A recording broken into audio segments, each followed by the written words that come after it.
Marusinski and the Witch of the Dark Woods. At the edge of a beautiful village, in a tiny, humble cottage, lived a kind-hearted girl named Marusinski. There was something enchanting about her, something that made people feel drawn to her. But despite her gentle nature, life had never been easy for her.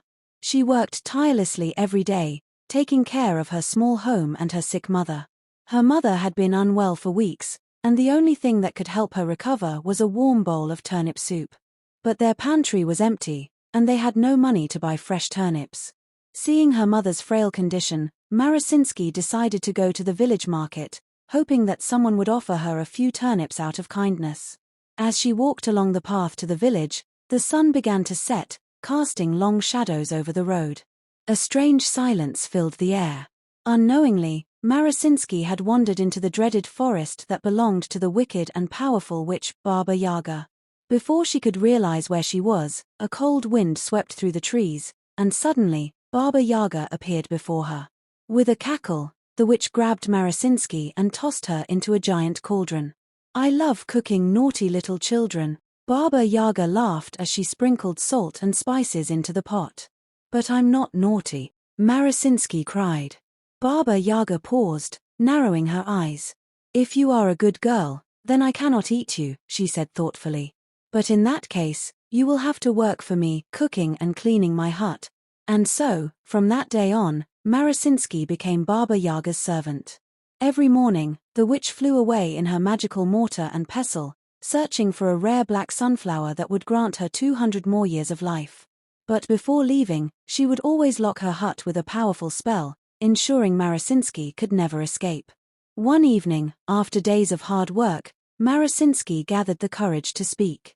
"Baba Yaga," she asked hesitantly, "may I take just a few turnips? My mother is sick, and I was sent to buy them, but I lost my money." The witch's eyes blazed with anger. "Lost your money? Then you are a foolish girl," she roared, grabbing a nearby hedgehog to throw at her in frustration. But before Baba Yaga could do so, something miraculous happened. The hedgehog spoke. "Wait," it squeaked. "I am no ordinary animal. I am a prince." Marusinski gasped. "A prince?" The hedgehog nodded. "I was once a royal child, born to a king and queen who longed for an heir. One day, my mother made a wish upon a magical flower, praying for a child even if he were a hedgehog.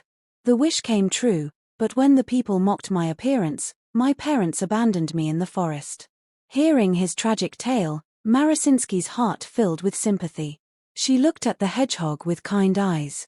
"If I find the black sunflower for you, Baba Yaga," she said boldly, "will you let us go and give me the turnips?" Baba Yaga frowned, deep in thought.